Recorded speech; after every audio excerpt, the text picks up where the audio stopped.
Rappin' with ReefBum is sponsored by Bulk Reef Supply and Ecotech Marine. And thanks for the invitation.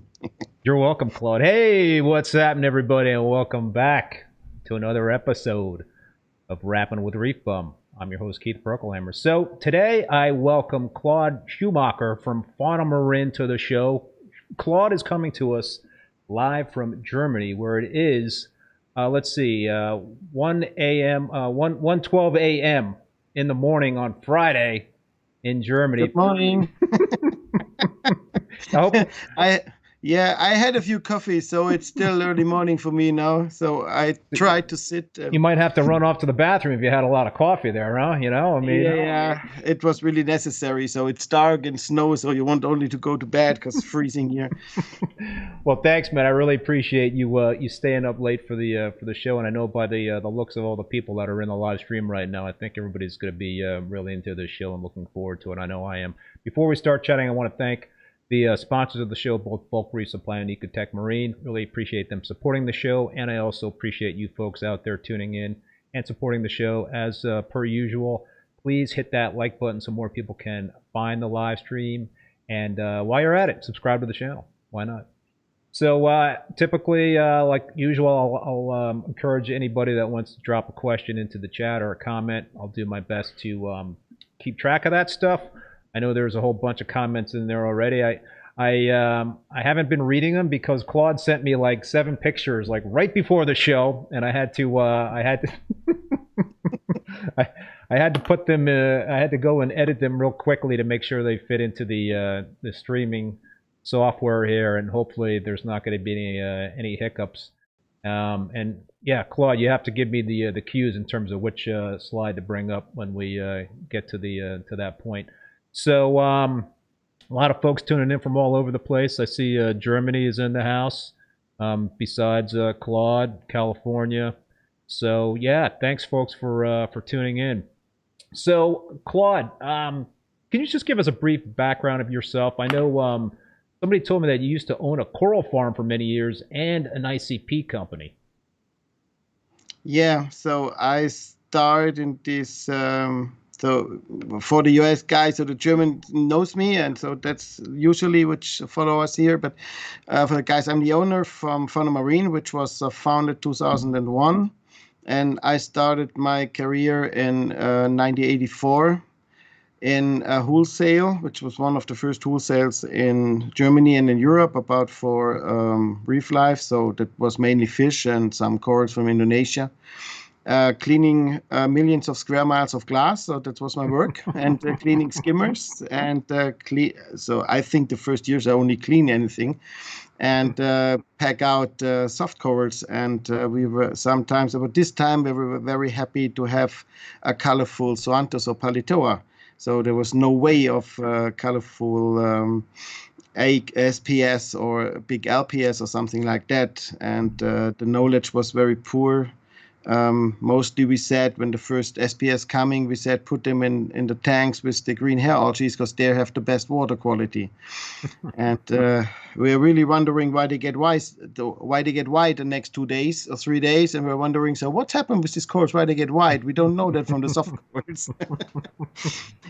I had the good luck to meet and work with Mr. Wilkins, which was one of the godfathers of modern reef keeping during that days, and the pioneers definitely for worldwide. So they're writing book, and I was 15, 16 years old. So I was very passionate and worked to them for all that years now till today. And like I say, 2001, I make my own company, creating products and starting a coral farm, which we have today, which is around six at the moment. They had 6,000-7,000 gallons, and we breed mainly SPS and high-end SPS, mostly sticks and acros and that stuff. Some LPS and some softies, surely also for the market here.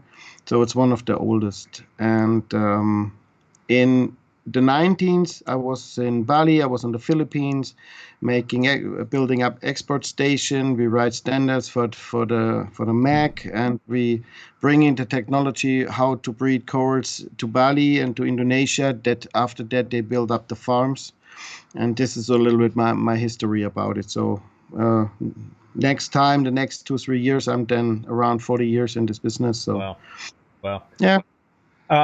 Couple of quick questions from some viewers, and this is an interesting Guankra reef keeping question. Is it fauna pronounced Fauna Marin or Fauna Marine? As you is it either? It's the real name is without the E, but you can talk it Fauna Marine. So is that how I should pronounce it? Fauna Marine. Yeah. Okay, fauna. All right. So the question is Fauna Marine connected to Tropic Marine? We are good friends. Yes. You're good friends, but you're not connected. No. Gotcha. I do my own products, and we know them since many years, because the pre-owner of Tropic Marine comes also from Switzerland, like me, and I know him, I think, since also 30 years, and now they have a new owner. No, we do our own, but we are good friends, and there's no trouble or something like that behind. Very respectful colleagues. Somebody's got Bert Minshew's got a question about your some fish food, but why don't you just, Claude, give us a brief overview in terms of what you guys have in terms of products at this point and services. Yeah, we do 3 things. So we make products for modern reef keeping. The main thing is a care system for reef tanks, which calls Spalling Light. In this case, we're a market leader in many European countries about the products and this type of system, because one of the oldest one, and it's a specified 3-part solution where you can adjust your trace elements independently on your reef tank. So it's not a ready solution, it's not a high concentrated solution, because this will create some issues which we talk later about when we talk about the lab. And you can work created for SPS reef keeping, so for SPS tanks, to make it for a long time a very stable situation, because I hate calcium reactors. I hate them. You hate calcium reactors? I hate them. I hate this noise and the bubble going through a pump, so I can throw them out of the window. And when they starting to creating calcium reactors, or way before, we had to take care of our reef tanks. And 1995, I built a 10,000 gallon reef tank, and we had nothing. There was no calcium reactor in this size. So we put calcium chloride and the sodium carbonate in 25 kilo bags in this reef tank, so that we can push it up.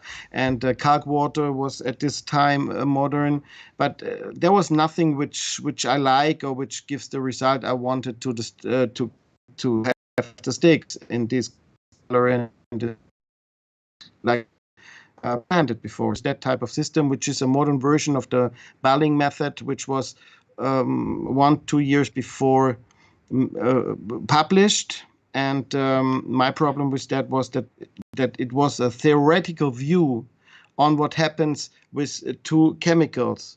And in that time, because I was very often diving, and I tell them, hey, this has nothing to do with the real life in aquarium, where we add fish food, where we add rocks, where we add more elements and nutrients in the reef tank as only these two chemicals. And that's why I decided to make it modern, more easy, that the light coming from easy using. So I changed the recipe, I changed the way how to dose it, and also the way how to mix it instead of this typical Bellum method. And the sense behind was it is difficult to get 78.4 grams. So if you let it stay, the chemicals, they get wet, so you have more water in, and you cannot control it properly. And that's why I change it and make a new recipe. And because I was impressed of the idea, I used the name. So it was not to make it bad, it was to make it good and to respect it for the work what Mr. Bellum made about this sense about working with trace elements and the macro elements. But I thought I go the practical way, and for me it was too theoretical. And that's why I do this primary care then for us and for my tanks which I had at this time. So in terms of what you're talking about, the balling method is... do you guys have a multiple part, a two-part type of solution in terms of calcium and alkalinity supplementation? Is that something that you guys have in terms of formulating? Yeah, we work with a 3-part one, which is not always need the 3-part. It's the magnesium part, but we have independently those trace element solutions, which stabilize the solutions and do not creating an ionic imbalance in this solution. So to keep it stable and to get some elements inside the reef tank which we need for the biology. So we never look only on the cores, we look on the biology and on the biofilms, which creating a healthy environmental for the cores, which was always necessary. This I learned very fast from my divings. That cores interact with bacteria and interact with the biofilms inside the reef and with sponges and all the other animals. And that was the sense behind to create that. And on this base coming all the other products then later. So I think this is a good segue to talk about this question from a viewer reached out to me, Andy, also known as Alexa Inverts, and he wanted me to ask you this question. He said that your hypothesis is that keeping trace elements in balance is the best way to optimize coral immunity so they can resist bacterial pathogens like Archobacter. Can you explain that, Claude? Okay, it's very simple. The theory today and the most thinking about today is that the people are looking on the sea. So there were some labs around. They're telling we detect the water from Hawaii or from Australia. Have a look how is there the water chemistry, and that is what we put in the reef tank.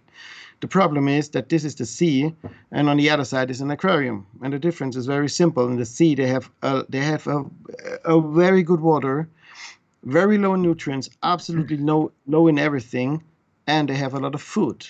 In our aquarium, it's like to live in a ghetto. So we have a bad air and nothing to eat, and we turn the shit around. So that's something completely different. The point is a core and the recipes which was made in '84 and the '90s, and which the most products still today using that type of recipes are made from the idea that they check the skeleton, what is inside, and that they use then to give the corals, the bacterial, the trace elements. That the corals living with bacteria outside, and they need for their body and for protection to create antiparasitics or to work with antioxidant stimulations, to create colorations and to create UV protection. They need these type of elements together with protein and fats, and with the molecules they're creating antiparasitic. You broke up there, and you said to protect themselves. You said that they can, and they get it not in. You broke up there. You said they create antiparasitic. It's one example. Okay. Yes, also others. So there's a bunch of different type of molecules which corals creating, and their bacteria which living on the microbiome on the body to make a protection against too many light, against parasitic infections, like we do. We do the same. Every plant do that. That's really nothing new. One sample is sulfur together with fluorine. So they create a molecule with fluorine and sulfur, which is the base of them, together to fight against specific bacteria. And if fluorine is low and sulfur is low, they cannot increase that elements to produce the molecules and weapons against the bacteria. So there's not a lot. So Andy told me that I guess you guys report out fluorine in your ICP test, but there's not a lot of other ICP companies out there that do report fluorine, according to what I've been told. So that's what. Yeah, the colleagues from ATI do that also, and I think ICP analysis had also fluorine on the list. Okay. In my knowledge. So that's a critical element then in your view. Absolutely. Yeah. Absolutely. Because fluorine, everybody knows that every reefer, which is a little bit more knows that to stabilize the water quality, you need the right salinity, magnesium stabilized, calcium, and carbonate. So, but the focus is only on that, and it's not understanding that fluorine, bromine, and iodine has the same relation together. So if fluorine is not okay, you cannot stabilize iodine. If you cannot stabilize iodine, you have issues with light. So the most reason for dinoflagellates in cyanos is that you have low level or changing level of fluorine and iodine. If you stabilize that, you don't have these issues. It's very simple. So iodine dosing can help in terms of dinos if that's a possible way to remedy. It's one way to do it. It's one part of the missing elements. It could be in this case of dinos, it's the highlighting and the low levels of elements of molybdenum, fluorine, very often zinc or iodine, sometimes bromine, which needs the core to protect from the highlighting. That's the same, when you have a plant and you put them in the room and you put them too late out in the sun, they will burning by the sun, because she had not the time to. When you put it in spring, it's not a problem. So the sun becomes stronger. You give fertilizer, and the plant can be strengthened up against the sunshine. If you let it in, so she has no power due to less light. You put it out, you give a lot of light and not fertilize it, then the plant is burning. So this is not a mistake from the sun. It's not a mistake from the plant. It's yours, because you don't give her anything that she can protect from the sun. And that's the same for the corals. In nature, they have this all the time, absolutely stable and absolutely in relation, and they get all the nutrients and the elements by food, because they eat the whole day. So can people get away with doing water changes with whatever salt they're using to replenish those trace elements, or are you a firm believer in that not only should you be doing water changes, but you should also be dosing minors and trace elements?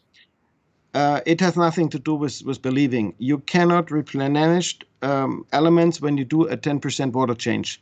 This is math. This is very simple. You cannot do that. But what you can do is that you can use the water change as an export of unwanted molecules, elements, or organic compounds.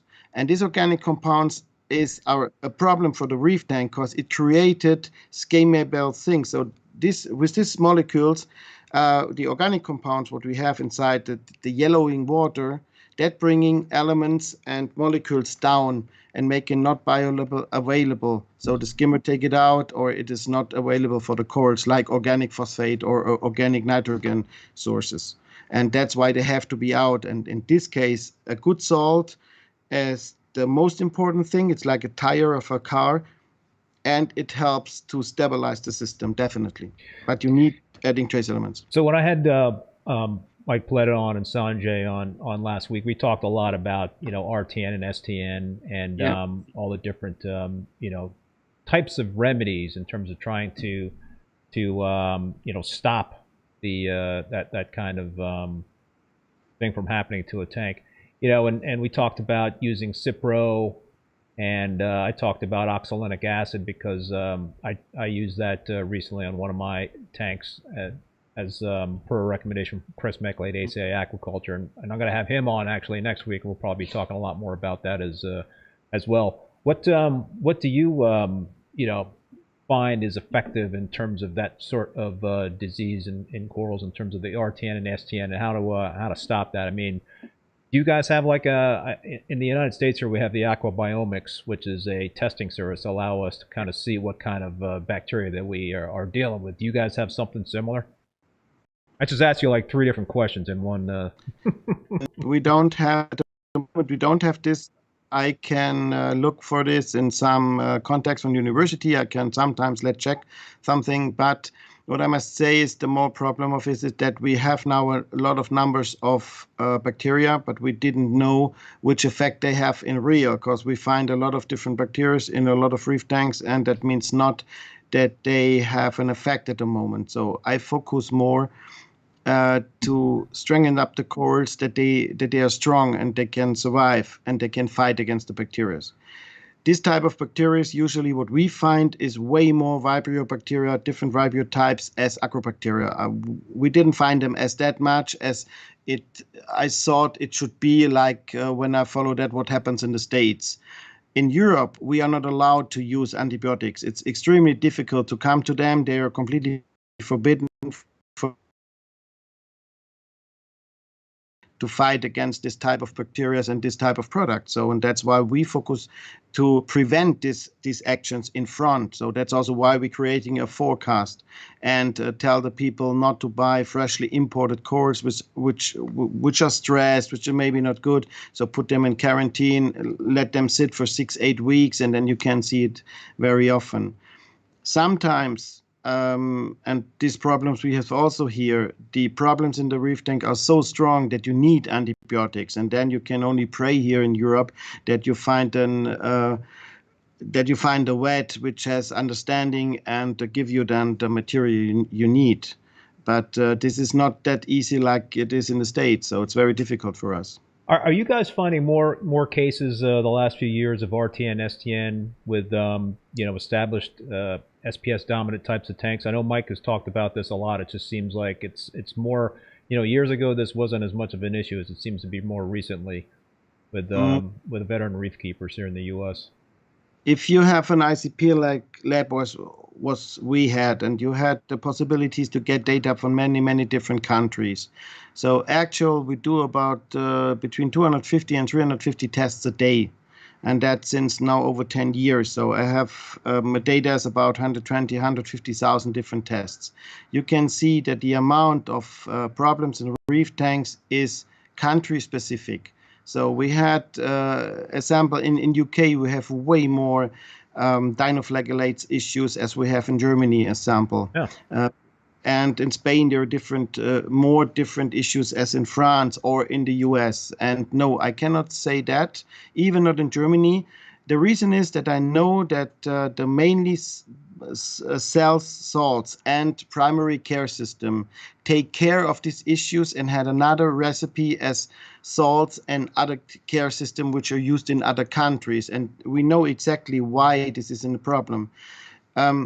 You must see one thing. If you produce products nowadays, and you don't buy it from China, so you produce it in US or you produce it here, you have to take care of the health of your workers. So, and if you work with chemicals like fluorine, they're very dangerous. you have to spend a lot of money to do all the protection, that nobody getting hurt about the dusts. And that makes the cost extremely high. So if you want to work with halogens like iodine, bromine, and fluorine, you have to invest that money. So and it's very simple to lower the cost if you let them out. So lithium is a very expensive, zinc is very expensive. So if you lower the levels in the salt, you can sell it cheap, but the customer then later has the problems. Because they have not enough of these elements in, and nobody, like you say, not many people checking fluorine. So this is not on the list. So why should I do that in the salt? Some companies do. There are a lot of companies, great companies on the market in the US, in Germany. They did this. They know it, and they did it. But they are not the cheapest one. And these guys who are cheaper one, spending a lot of money marketing and stuff, very often you can find in these countries where they are the main sellers, you have specific issues which you can go back to the missing elements. Overall, not on a single tank, but overall you can see that. And as one example, for all the ICP tests in UK, there's only 38% getting the right iodine level. In Germany, we are on 72% of all ICP tests which have the right iodine level. Yeah, why is that? I mean, it seems like the majority of the ICP tests that I send out, I never get any iodine, coming back. It's always 0. And, I think I had been dosing it maybe like, 1 time per day in terms of what I needed to do to my systems. So, but now I've started dosing it 24/7, and I think after I started doing that, I did see it show up on a test. Is that just something that corals just consume so quickly that's why we typically don't see, or not typically, but a lot of us don't see readings for iodide? Iodine is quite stable if your fluorine level is on a specific way, on a specific level. Then iodine is quite okay, but it needs to be dosed. It depending on your light, it depending on your filtration, so it depending on the skimmer, and on the animals which you have inside the bioload. It's without to see the reef tank, without to see all the other levels, is not to say if you need a little bit more and less. But it's not that you can say every tank needs, let me say, 10 micrograms a week. It could be 1, 20. To detect iodine in ICP is not that easy. So that's something to get correct levels. I would say there are not many companies in the world able to get the right iodine level in the ICP. It took us 3-4 years to get it on that point like we want to have it. So it was really not easy. And every other company like ATI, which are respectful colleagues, they know that meanwhile also how to do it. But it's not every company can do that. Question from Ghouls. Does Claude think a calcium reactor provide enough trace elements? Yes, as long as you have a natural how is the name for it, for the coral real coral is artificial.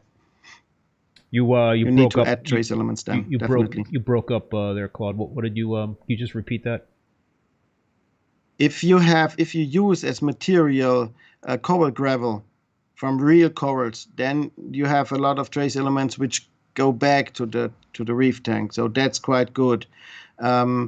But nowadays it's very difficult to get them. So you use artificial materials. Then you need some specific elements to dose. The other problem is that these materials in calcium reactors causing a lot of precipitations due to this chemical way. That means that the precipitations then, when fall out, take a sink of elements together. So for this, we're creating a product which calls multi-elements, which is made for that type of calcium reactors to give the trace elements and some nutrients and some vitamins back to the reef tank then. Couple other comments here from the viewers. Ghouls, dead corals useful? ? I would say the answer is yes to that question in terms of brushing the coral skeletons up. NSB Reese, what about phosphate and ICP? My test read near 0, but my ICP always comes back with way more than what I tested. Yeah, that's also very simple. If you like, visit our homepage on faunamarine.de or .com, and there's a knowledge base where is exactly explained the different type of testing and the different type of phosphates. So if you want to go in the deep, you can read it there. The ICP tested the phosphorus, so the element, which is everything, and your test taking the orthophosphate, which is a part of the phosphate in your reef tank. And the one is organic, the other one is the inorganic part, when we say it simply. And that means if you have a difference between that two, it could be a sign that you have too many organics in your reef tank inside, which creating then issues in cyanobacteria. Well, so let's say you're getting like ICP's coming back 0 in terms of phosphate, and you're dosing a lot of phosphate to try to elevate that, but you've got, you're grinning like that. So that would not be something you would possibly do in terms of, if you got a 0 phosphate. I mean, the algae in that tank could be absorbing that phosphate you're putting in there, right? Yes, because the phosphate 0 is a modern situation. So we have no more live rocks. We have artificial rocks. We use ceramics, and they work like a phosphate remover. So the problem is on phosphate, you can only dose phosphate. Nitrogen, you can dose in different forms, but phosphate, you dose is phosphate. And the problem is that it goes directly on the surface. If you take a standard, let me say a 260-gallon reef tank, and you put the rocks inside, and you have a massive surface, which is big like a football field. And in this football field, you dose all the time, and it sucks, and it sucks, and it sucks, and you detect 0 and 0 and 0, and it changed nothing. And half a year later, you make a test, and then you have 2.0 phosphate. No, because then it comes back. So it leaches back out. It comes back, definitely. What you put in, it comes back. That's a rule you can for 100%. That means the dosing of phosphate is sometimes necessary, but it has to be very, very low. Adding fish, give the right food that you first produce particularly phosphate. It goes back in the water very fast, and it creates not that type of depot effect, which brings you then later the old tank syndrome. Because this is the old tank syndrome later then with problem with cyanobacteria, green hair algae. You make it in the front by dosing too much nutrients inside. That's absolutely the same like over-fertilize a plant. You can do that only one time. The plant grows for 6 weeks, then they die, and that's the same in reef tank. The only difference is it takes a little bit longer because you have a skimmer and more surface. That's the only difference. That's exactly the same. So getting a 0 result back in the ICP test for phosphate and dosing a lot of phosphate to goose that number up is what I'm hearing is not the best idea to no, you have to look on your reef tank, when you have a phosphate 0 reading, that's only 1 point. It says nothing about, it says a little bit, it's an information, but first I have to look in the reef tank. I need to dose phosphate. If the course have a problem, then maybe. Right. So are you cut out a little bit there? Did you basically say look at your tank, look at the corals, and see if if they're not faded or whatnot? Then yeah, follow the rule. Corals never lie. Go to the corals, look on them. If they're healthy and the ICP shows 0, something happens. But corals never lie. ICP can lie due to technical issues, to whatever, but not corals. If you don't know, then search a supporter. This is what we do with certification of experienced people. We certify them, we teach them what it means on ICP. And we will just start it in the US in the next few weeks with people which we do training since and ask them that they have a look over the whole test. Couple more questions. And, the point I was going to make is, like, if you've got cyano in your tank, or you've got some hair algae in your tank, and you're getting 0 phosphate readings, you've got phosphate in the tank. I mean, it's just getting sucked up by the algae, no? It is on the surface, yes, Yeah. but it means not that it's not available. The point is how I can make it available, or how I can go. If you have green hair algae or algae at all, you have a disbalance between the phosphate and the nitrates or the nitrogen. If you bring that level back to 1 to 100, there was one question, which is the best one. So I recommend about 0.002 phosphate to 2 to 3 milligrams of nitrate, or 0.04 to 4 to 5 nitrates. You will not find any reef tank which has huge issues which follow this relation. So you're like 100 to 1 nitrate to phosphate. Yeah. Yeah. Okay. Mike, H-Rats, Reef, what types of food add more phosphate, pellets or frozen? A good phosphate source is a product which use, I think Polyblub has this. Reefroids? Reefroids is sample. It's a very good they have a lot of phosphates inside, which can help in this case better than adding especially a phosphate solution. Sometimes this is better for the longer time. A good solution is frozen food, lobster eggs. Not dosing a lot, but dosing all the time a little bit. They have a good relation between nitrogen, fatty acids, and phosphate. And on the other side, when we look on our product, it is the dust in our case. That's a little bit the same like the Polyblab stuff, a little bit different. Make it so with that you can create a little bit phosphate into the water, and in this case for the corals it is better than dosing only. The dosing only is when you have a real limitation, then you dose, but not when you detect only 0. For nutrient control, what do you advocate? Do you recommend folks use macroalgae? Do you what's your recommendation for besides protein skimming? A good skimmer and the relation of the water of the elements inside. If you have a good skimmer and normal lighting and stock it in a normal feeding, and you take care of your parameters, you will not have these problems. Because that corals can grow, or the biology can use that elements, they need other elements to creating the molecules. If you don't give them, they cannot do it, so the nutrients level raises up. The main thing to reduce phosphate is a good food which have enough fatty acids. Fatty acids are the key role for the success in a reef tank. So that's why we're creating product like Mines, which is high rich and very, very good quality fatty acid solutions. And they help to reduce the nutrients level in the reef tank. Every other things you do, you can do that, but it does not remove the problems in the reef tank what you have. That's only another thing. Phosphate adsorbers can be very good if you have a problem. Then you work with a phosphate remover, but it's better to remove them because they take elements out, right. They give some elements in, and they block the skimmers very often.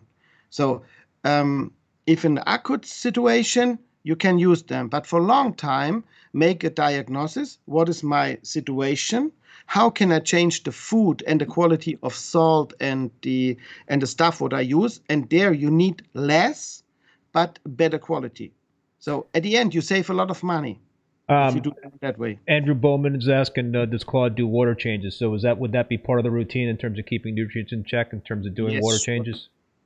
I recommend water change, a very simple thing. First, I cannot add something which water change, but 1 time a week to take 15-20 minutes time for your reef tank.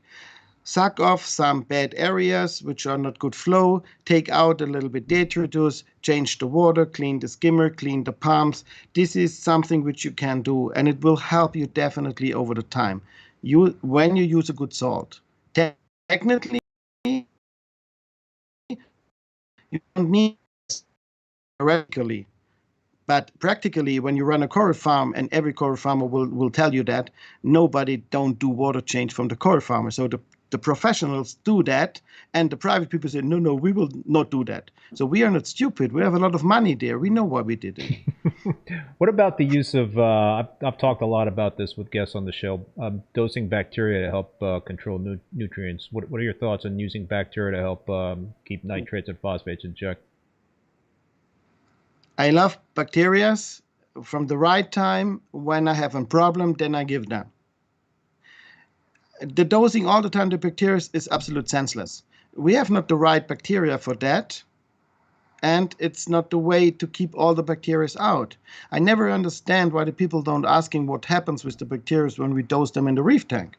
So every company also is live bacteria.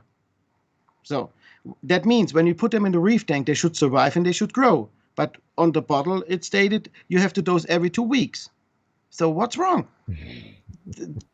The point is that the bacteria usually cannot survive in the reef tank because depending on the nutrient level, depending on the element level, we have different type of bacteria groups. It is a very complex situation. The bacteria, what we add, they are really good, the products. I will not say they're bad. But when you have an acute issues, they can help. That's like medicine, like an aspirin. So, and there's also the rule. First you drink and then you take the aspirin. To take them before and then drinking is a bad idea. Try it out. And do the same with the bacteria. It's very simple. Have them, use them for the start. If you have an issue, they can help to bring the tank back. But it's a stupid idea to dose it all the time. Why I should? Interesting. Yeah, no, I think there's not a lot of scientific data out there right now to help support that hypothesis in terms of dosing bacteria. But there's a lot of people, including myself. I've dosed bacteria on a regular basis, just what's that?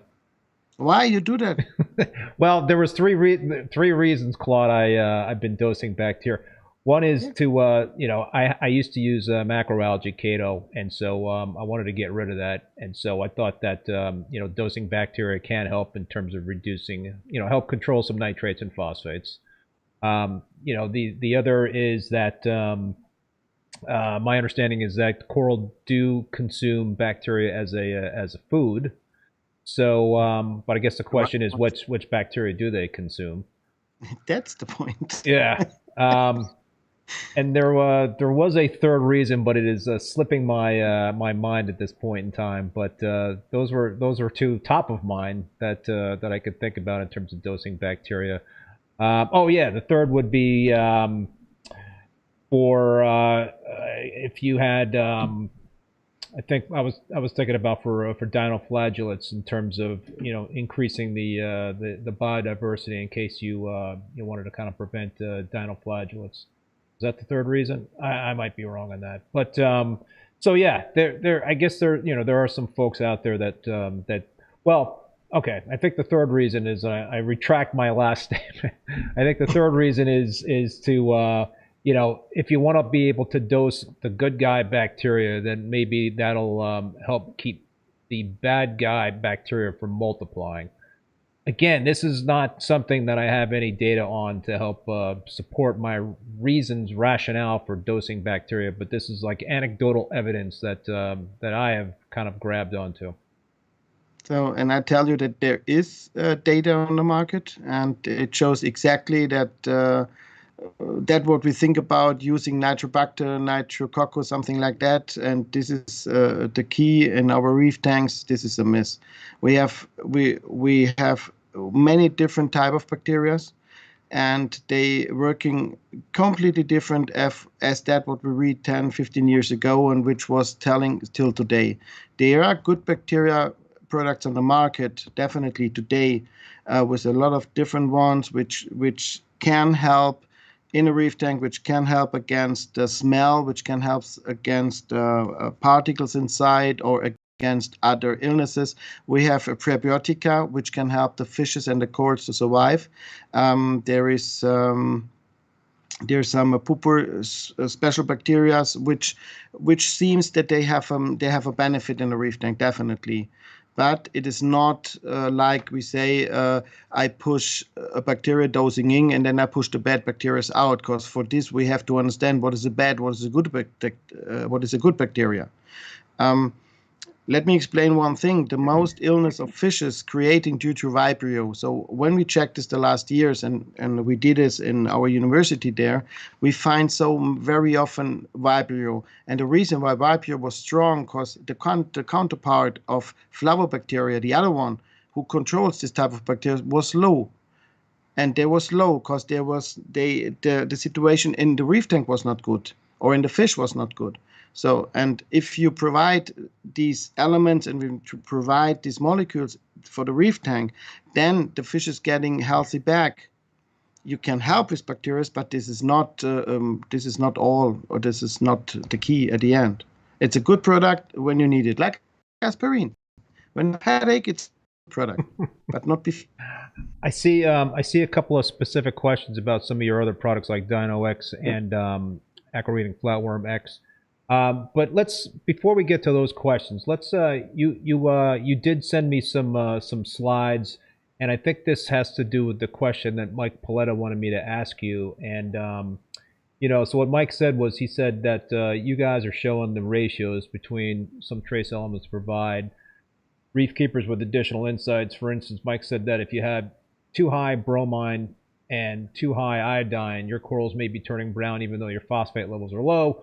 So if trace level X is at this amount, but trace level X also interacts with trace level Y and trace element Z, and these have to be in balance, or else this will happen. So you're taking things to the next step really with the ICP analysis, and he said that would be an interesting question to ask you, and I think that's related to the data that you passed along to me, or is that not right? Okay. He's talking about yes, ratio. right. He's talking about ratios between trace elements and how that's something that you guys are really analyzing. Could you show? Yeah, could you maybe show the? Let me look which one we had. That was the relations. Yeah, you sent 3 relations, 1, 2, and 3. Yeah, I want just find which one we have. We chose. Where's the list now? I have to look for this, which one it was of the relations. I don't find it. There was 2 parts of relations. This one is salinity line on it, and the other one is dynamic elements. I cannot. I got one here that. Give me the relation. Give me the relations 2, please. Okay, I got it up. Okay. That what we write in the ICP, and all the data about the different elements. No, I need the other one. I need which is marked dynamic elements. Yep, it's coming. Okay, great. So, yep. This data, what I put together, is the experience of the last, since we know it, let me say the last 10 years on ICP data, and we are one of the only companies in the world which have the ICP, a coral farm, and the producing of products in one company. So we do every day about 10-15 tests in our coral farm, and immediately I see what happens when we do changes, and I can find out, oh, I have problems there. So that the data is coming from. They're coming from practical work. And what we do here is that I'm not the guy who go to the machine and then go to the corals. So, because I have a team which working on the machines, and their work is to get the best results and the exact precision and right results on the machines. And I'm the guy who do the interpretation. Yep. So we had very many fights here when they told me this is the fluorine level. I go up, I look at the corals and say, no, that's not wrong. And then we have to fight. I come with my feelings and my experience. They come with data. So, and at the end, I say corals don't lie. They must something wrong. Then we search and then we find the mistake causing due to, the matrix, the machines, and you have to find out something. Here's the level. And over the years, we find closer and closer together that feeling and data could be the same. And this is the result. That's why I write all about these elements and the nutrients. What you see here are the 5 most important elements and the trace elements, not the micro and not the halogens and not the macro elements. It's zinc, vanadium, copper, nickel, and molybdenum. If you put them here, the blue line is the line which is the optimum effect. This could be on a level, let me say 5 micrograms, so zinc, vanadium, copper, nickel as 5 microgram, molybdenum at 12 to 15. It could be, but also on 10, it could be also on 20. That's no matter. The problem is if you have copper becoming to be toxic when copper is high on 20, all others are 0. If all others like zinc, vanadium, nickel is on 20, then nothing is toxic. Then the corals can use it and can put up their colors, can put up their protection. It does not matter if it's low or high. It only matters that's in relation. And that's why it is so important. And these relations, what the corals get, that's their problem. And that's the same what we have, our human nature. We can work with low air pressure. That's not a problem. We can go up to 10,000 feet. We can breathe still. But what we cannot do is we cannot change the chemical composition of our air, what we breathe. A little bit more oxygen, a little bit more nitrogen, and we are dead. There's way less in change there as we have to change in the composition as we have in the ratio, and that's the same on the corals. So that's why the relations are so important. And all the reef tanks which have these really, really nice, colorful, very strong growing corals with no problems with there, you can check their ICP. You see automatically how the relation is in the different things. The technical point of view is sometimes you have, but the corals grow. And that means only that what you add in the tank will be taken out of the corals and of the biofilms, and there's no depot in the water, which is not necessary. In nature, it's also very low, but they get enough food. And if you take your bottle with fish food and you read behind what is in, you see that a lot of trace elements are in the food, are in artemia, in mice, or in flake food. This you put also in the reef tank by milligrams, which is 1,000 times more as I want by liter of water. So the trace elements, fertilizer for them, same as fertilizer for plants. How do these ratios get out of whack? I mean, what's some things that could cause these trace elements to, you know? Okay, as long as the salinity line, when we go next salinity line, this is relations 1. Okay. If you can add this picture. We do our ICP in this case that the first what has to be stable is on top, and this is the salinity. Am I showing the right chart? I'm not sure I'm showing the right chart here. I see still the dynamic elements, and the chart was relations 1. Yeah, I'm showing relations 1. Yeah, no, the other one. You should have another one. I got relations 3. I need relations 1. Yeah.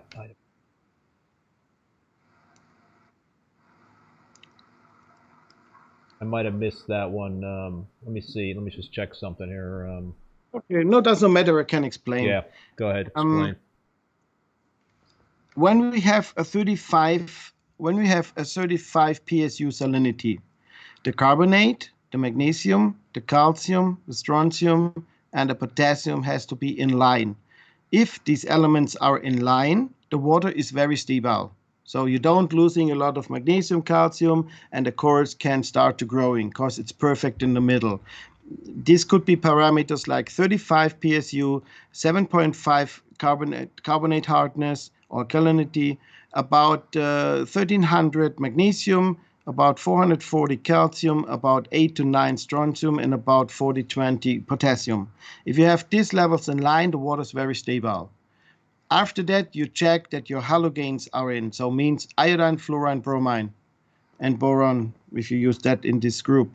And then, when this is stable, you go to the nutrients, and if the nutrients stable, then you can control the trace elements. It goes from the top down, and that is what is important. today people read an ICP, they see, oh, I'm missing zinc. Then they argue about arsenic, about zinc, about nickel, but they don't see that the salinity is completely wrong. And then they try to fix it on the trace element base, but this cannot work. You have to fix it on the top, on the macro elements, and then you go down to the trace elements. Interesting. So yeah, you're kind of like if the salinity is off and you're throwing a lot of other stuff out of whack, including nitrates and phosphates, or those things are out of whack, then that can cause other issues, kind of a cascading effect. Yeah, because we do that not for the coral. We do that for the biology. We have a huge surface which is full of bacteria, which is way bigger than we thought. We see the 100-gallon reef tank. But if you make it flat, the surface of all the rocks and sand, you make it flat like for bacteria, then we have the space of a tennis court or of a football field. And on this football field, we have a few corals sitting in. That's like a farmer planting only 5 corns on the field and put all the fertilizer on it. And so that's exactly the same what we do. We have to deal with the bacteria, with the biology, and the biology which is on the corals. The corals then, they grow automatically. Claude, has reef keeping always been this complicated? Yeah, that's my job. I'm sorry. No, it is very simple. You only need a good ICP. Sometimes you can work with different thing. You have a check. You can do it singly nowadays, and then you go step by step there. So Andy's asking, when you get results back from your ICP company, do you provide instructions on how to get your ratios corrected? Absolutely. You can find it on AD sites, and we have trained ICP supporters, which you can choose on the site. So maybe you put now these, because I can show you there. That was, I think, forecast. No, not the forecast. The lab. Yeah, first the lab, exactly. I don't see it. Which one it is? Lab 1, yes. So, yeah, we have a little bit time delay here on Yeah, it's YouTube. about 20 seconds or so. Yeah, that's no matter. So if you look on the ICP lab side, you can see on the right side over the red start button, please select an advisor. So that what we do in that we which have a long reefing experience, and we teach them to do the correct interpretation of an ICP, what that means always the ratio, so that our customers, they can choose an advisor, which is mostly their shop or people they know, and people which know their reef tank. So, and this is what we called IQ Reef, an intelligence ICP or ICP 2.0. It is not that we connect an ICP with the dosing pump, because this is only stupid. What we need is we need the experience, and we need the right diagnosis of an issue, and then we provide it with the experience, with the feeling for a reef tank, with the data what we have, and then you can choose the right decision and can advise the people what they do and on which point in an ICP they look for. These data what we provide are made by an artificial intelligence, and which using the data from all the tests before the last 2 years or 3 years what we have. And so your ICP test is not only your own one, it is compared against all the tests which is made by the day.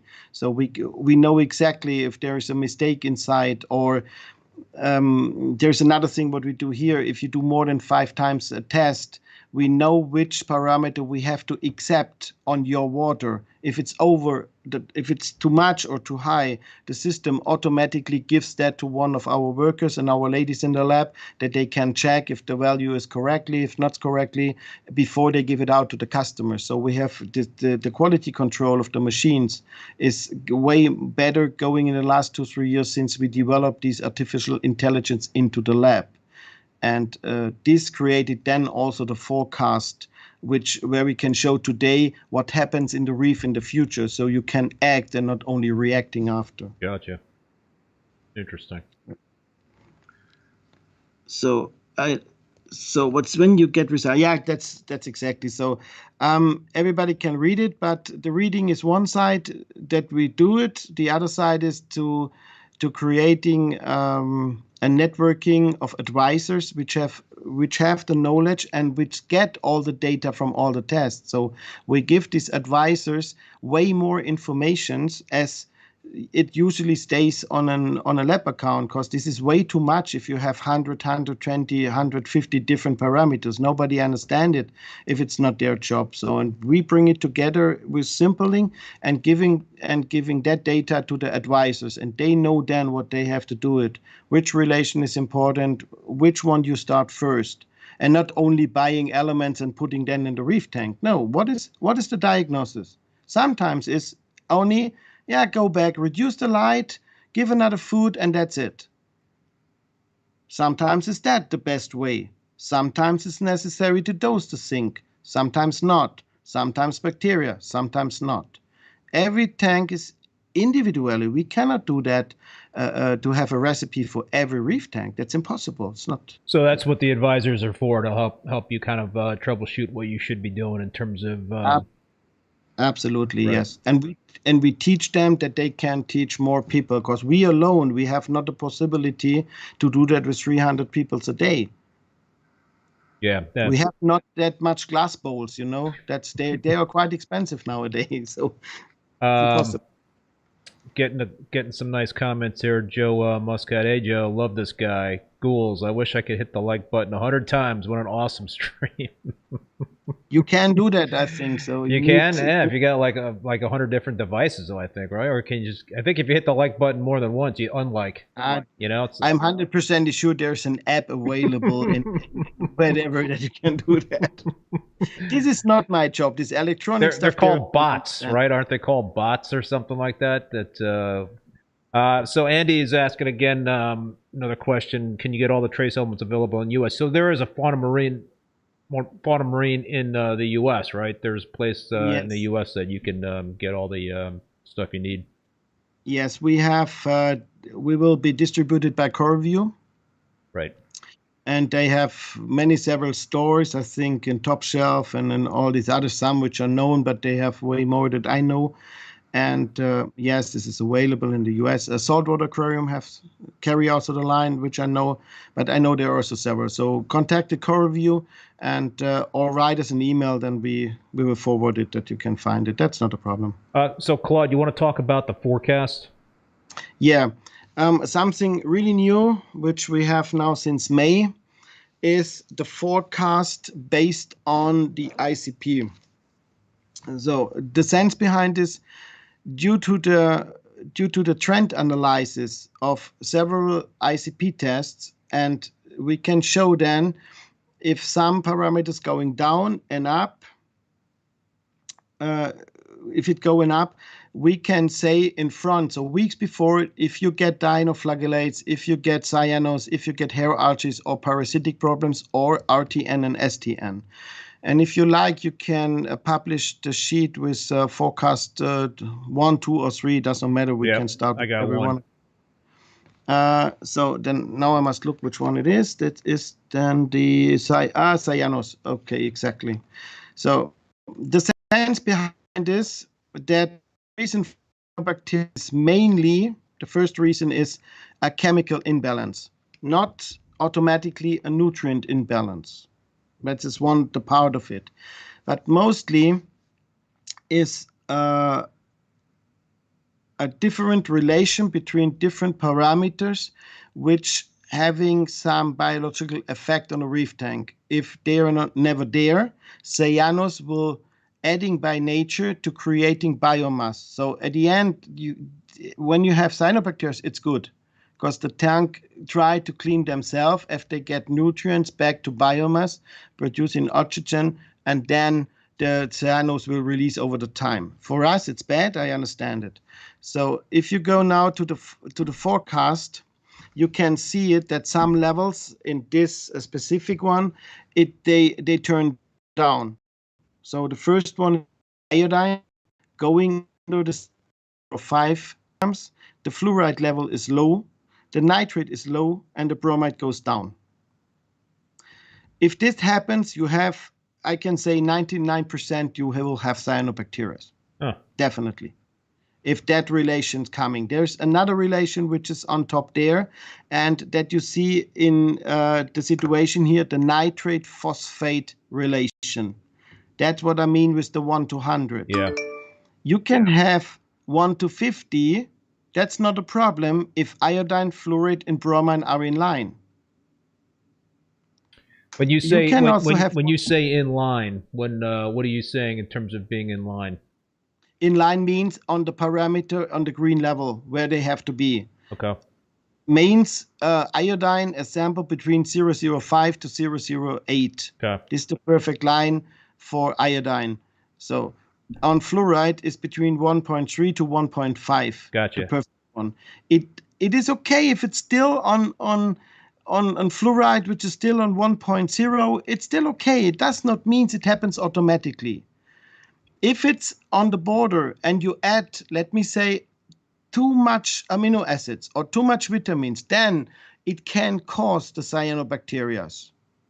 If you bring the chemical parameters back, they will go. But if are the levels down or there's a disrelation, they come automatically if you dose if you dose then amino acids or specific products. They decide only if they come less and more. So can any one of those three be out of the green to cause cyano? Not one. Oh. Mostly one is not a problem, but 2 and 3, then it starts. Then it starts. Okay, and that's assuming the nitrate and the phosphate is at the 100 to 1. Yeah. Gotcha. That's the perfect one. If you want to 80, it's also okay. It depends also a little bit on the type of tests you use, because some is a bit better than the other ones. It's in direction.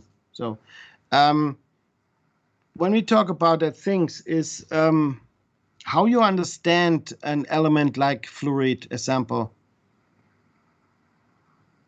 Do you understand it as an element which have a function, only one or several, or how you understand this type of different levels? So what do iodine, what do fluoride, what do bromine? How you understand this for you? In terms of the relation between the those elements? No, only the single element. The single element? Are you asking me? Yeah, I ask you. What's the question? The question is how you understand the sense or the work of a specific element like fluoride. Oh, I don't have a lot of understanding of it, that's for sure. Okay. I would need to be educated there, Claude. I was a little bit the question for me how you understand it, because there's one thinking about, you know what we breathe, the air. You know the chemical composition? You know that? Of what? Of our air, what we breathe. Oxygen, yeah. And nitrogen, yeah. Right? Yeah. So my question is now... You're quizzing me, man. Yeah. It's like 2 o'clock in the morning there, and you're quizzing me. 2:15. I can tell you that I can do that the whole night, so it's not a problem. So, no, let me ask you one thing, because this shows why this is so important. The nitrogen in our air, did we need it? What do you think? Did we need the nitrogen in our air, or did we need the oxygen? What we need? I guess we need both. Why? What do nitrogen? Well, now you're getting in real depth chemistry questions there. I mean, oh, that's quite important, because you need it all the time. Stop to breathe, then you know how important it is. Yeah, there you go.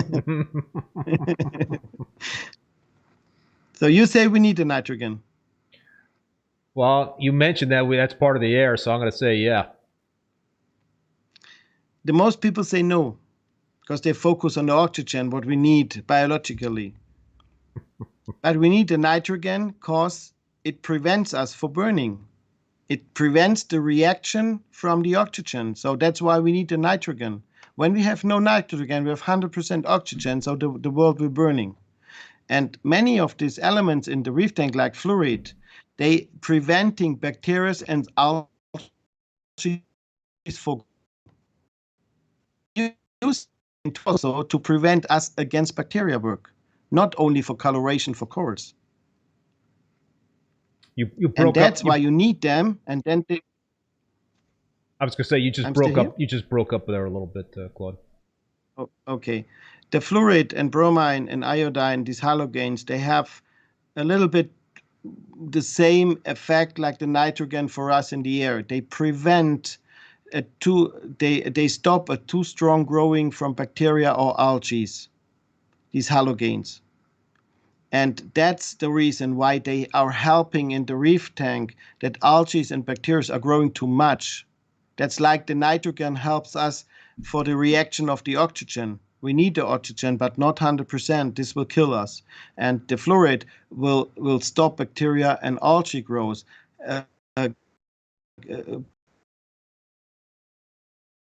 To protect them for the effect of the oxygen which are creating to do the photosynthesis and the acids inside. So these elements are protecting, and that's why they are so important. And that's why I say all the time, the fluoride is one of the most important elements in the reef tank, because it stabilizes, it protects, and it helps in all the enzymatic processes which corals need to grow. That's why we need to detect it. How often do you see a reef tank deficient in fluorine? It's deadly. Meaning, like how often is when people put in their test? How often is it not in the green zone? Is it do most people need to supplement with the fluorine based on what you're saying?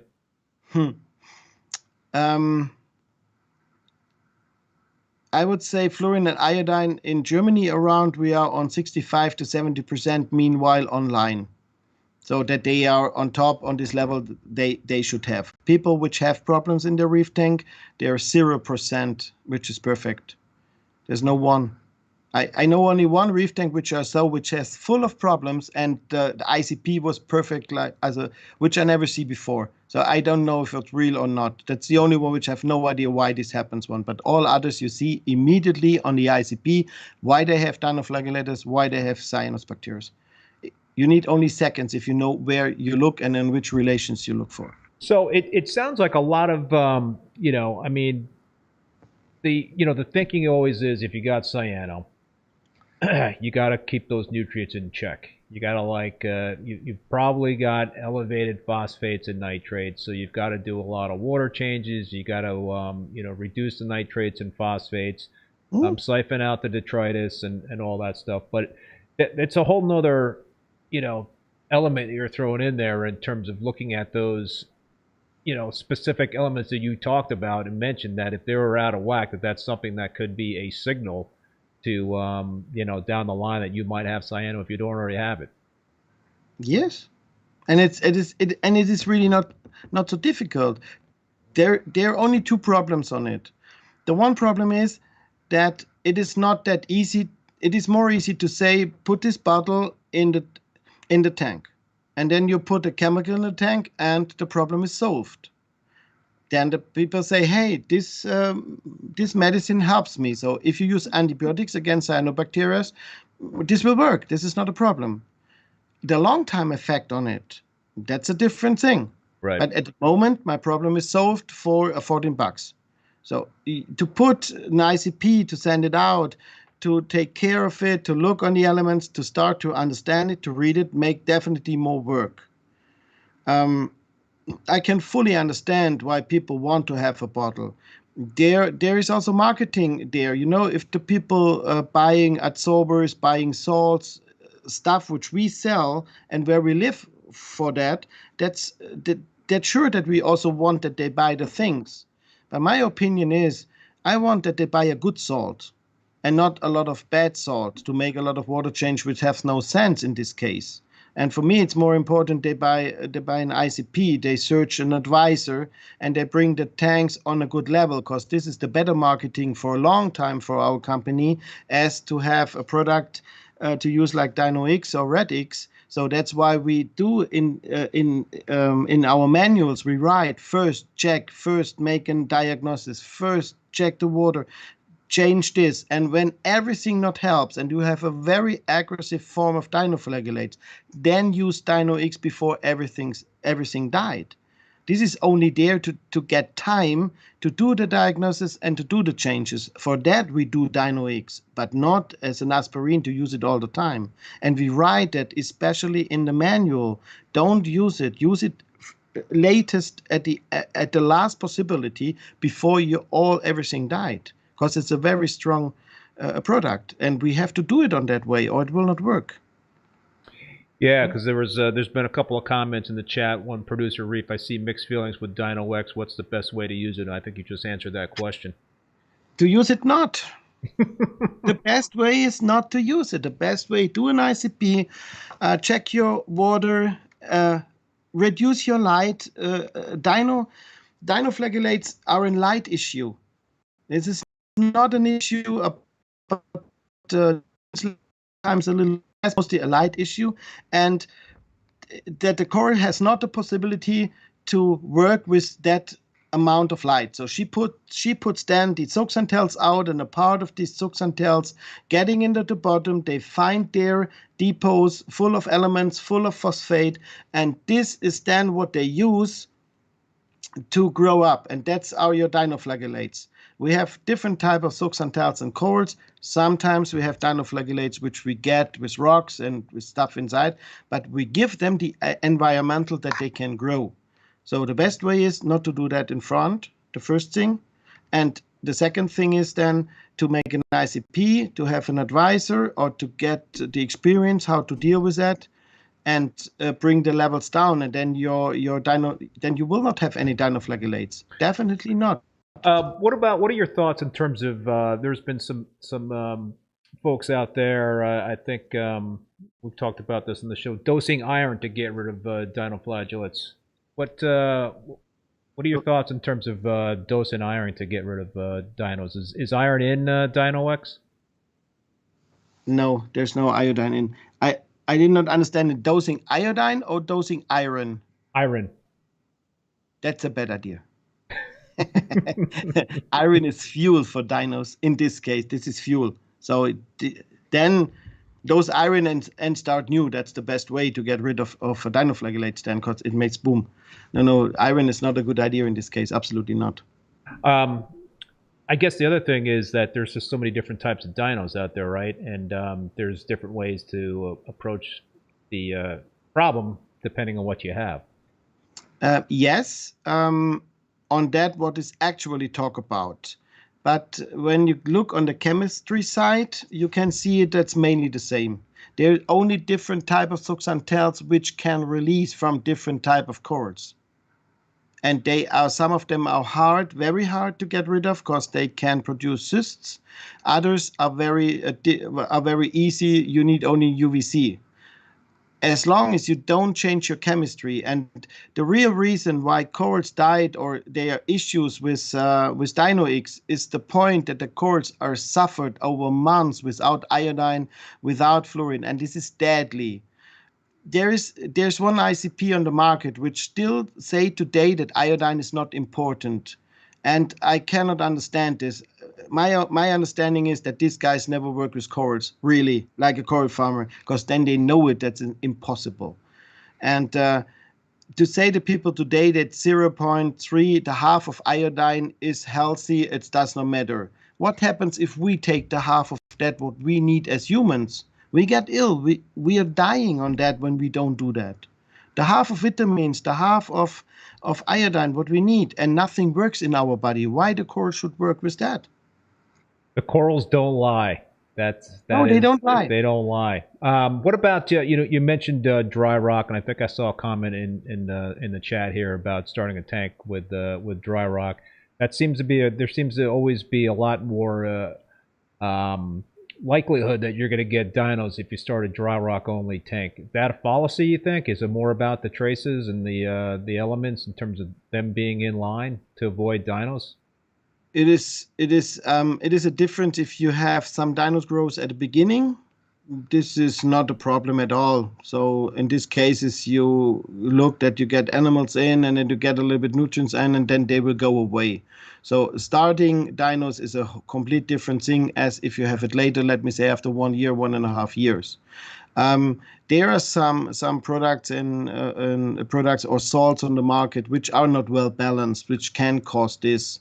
If you have a good product, and I know immediately 10 companies which giving great products out, and when you start with that, you will not usually have these issues. What is really important to know, dinoflagellates is a light issue. The power of light is way too strong for that nutrients and elements which is in the tank that they can work with. That's the same, you put a plant in summer out in the sun. She has no possibility to survive that. Right. So, and that's the point. If they start slowly with the light, because there's no lot of animals inside, and they take care that the tank will be stocked with an amount of corals and not only 5 sticks on 100 gallons, then they will not have the problem. You know, this is one of the problems what we have today. 20 years ago, the people buying a reef tank, a small skimmer, and 2 Tunze pumps, and then they put the tank full of corals. You have about 20 pounds of biomass in the reef tank. Today, sometimes I have the feeling people buying the tank to have a computer, to have an alibi for lights, to have an alibi for technology, for whatever they buy, and then they have no more money for the course. And then they put 5 sticks and they're blaming then all the technology that the sticks don't grow. And they don't understand that they have to make the tank full. Yeah. Why starting with a few $100 expensive sticks? Buy big colonies from another guy who have 2 big ones, make the tank full, and then change it after time and time, and creating your little reef like you want it over the time. That's like fresh water. You find creating a plant aquarium today and putting 5 pieces of Vallisneria inside and then waiting 2 years till it grows up. They will not do that. They make it full. That's very simple. This is not so complicated. That's a pretty sound logic. Couple of other quick questions, Claude, and then I think we're going to let you go to sleep because it's freaking 2:30 in the morning there. Or are you up for the day? Are you up for the day? Is that? I had 2 coffees now. I can speak 5 hours long. No problem. Everything is good. How long you want? We can do that. Well, I'm going to be respectful of your time. So, Chris at ACI, does Claude still use metal halides? You still use metal halides? No. No. LEDs? No. We have LEDs now. Yeah. But metal halides was so great light. I still use some metal halides in one of my systems. I know Chris does has a lot of metal halides. It's you know, heat-wise, it's not an issue for me. But you know, we have to pay actually 40 cents for a kilowatt hour. So metal halides are a little bit very expensive pricey now. Yeah. Joe Muscat asked a question about acro-eating flatworm, AEFWX, your product, and he wanted you to kind of speak to the effectiveness of that product. So, you know, that's always a thing that everybody in reef keeping is hoping there will be a silver bullet at one point in time. But talk to us about that product briefly. You're taking your glasses off and rubbing your eyes now. Every producer searching for this because how do you kill those eggs? All right, that's the whole thing. You win in the lottery. If you have that product, then you don't never need to work. Definitely. It seems definitely not too easy to kill that type of worms. And how more I work with them, how more I'm fascinated on them. What for great animals these are. And even if we make an atomic war, believe me, they will survive. So it's we have chemicals. We have definitely chemicals where I know that they have an effect on eggs and which can kill the worms, definitely. Yep. The problem, there are two big problems. The first one is that all these chemicals or medicines are forbidden for sale and cannot be used. And it's in Europe, it's really a strict law. So that's the same like you sell drugs. So nobody will do that when he don't want to have really, really big trouble. That's the one thing. The second thing is that this product sometimes works only one time. If there's one egg and one worm who survived that, the next generation, they don't care about the product. They are so fast to creating antitoxins inside because they have to deal with these very complicated toxin of corals. That's the same like with bugs. They know and they can producing within of very less hours antitoxins for that what we add in the reef tank. Well, and that's our problem what we have. So we have these toxins, but then we kill the corals too. And they are stronger than the corals. So what we can do, we can try with AFAX blocks the metabolism inside that. And if you do at the same time the right water parameters, the coral is getting strong enough to get them away. With some helps, in most cases it helps. But it will not help if you have, like I say, extremely low levels so that the corals cannot create antiparasitic components. And IFAX help them to create this product and strengthens the bacteria on the corals that they fight against the worms. So the amount of worms go down, and so you can control them. The problem is also that the Acropora flatworms, they like bacteria products. So if you dose bacteria, they like it. So they grow faster. If you dose amino acids, they grow faster. And everybody does that to say, I have to help the coral, but not with amino acids and not with bacteria products. In this case, you need something completely different. And this organic compounds, this is that what is in FAX, but it's not the golden bullet. Not yet. We work on that, and we go every year. We have a little step, but actually, I must say we are far away of that silver bullet, like we are far away from the moon. It's amazing, just amazing that one little pest can cause such problems. That animals, they sucks really. They cost me really a lot of money, and I hate them. But on the other side, they're so fascinated, and we must also say we don't talk about one species. We talk definitely about several species of Acropora eating worms. Yeah. And some of them are specific on one species. They don't go to the other ones. They die if you put them on other Acroporas. I'm 100% sure. The scientific guys, they say 1, 2 maybe, but we have a lot of different type of pests. So even if Acropora flatworm died, believe me, the next will come. Scary stuff, really is. It definitely is something that is, if you get an infestation, it's a very tough thing to get rid of, and I don't know. I don't see anything other than being able to pull colonies out, frag them, get rid of the bases, do weekly dips. I mean, that's kind of a or just live with them. No, don't do the dips. If you do the dips, you can do a dip one time, but not several times. The dips are a problem for the coral. You don't make them stronger. Don't dip it. These small bottles where you can squeeze water. Yeah. So put it out, squeeze the water over it, and flush the worms away. Scratch the eggs, put the coral back. You definitely don't need to dip it. If the corals dry a little bit out, a little bit, shake it in the air, you can see the worms very easily, because the worms are still shining and the coral's getting a little bit no more glowing. And then you can see the worms do that times and they are rid of. No problem. Yeah. They're very easy. Yeah, no, if you use fishes like Artenia, it goes really good. And then help them a little bit with some stuff, and then it works mostly. Right. But don't dip them too much. I've heard people taking like hoses into tanks and with fresh water and just blasting the coral that way. What are you gonna do if it's like encrusted on the rock? You can't take it out.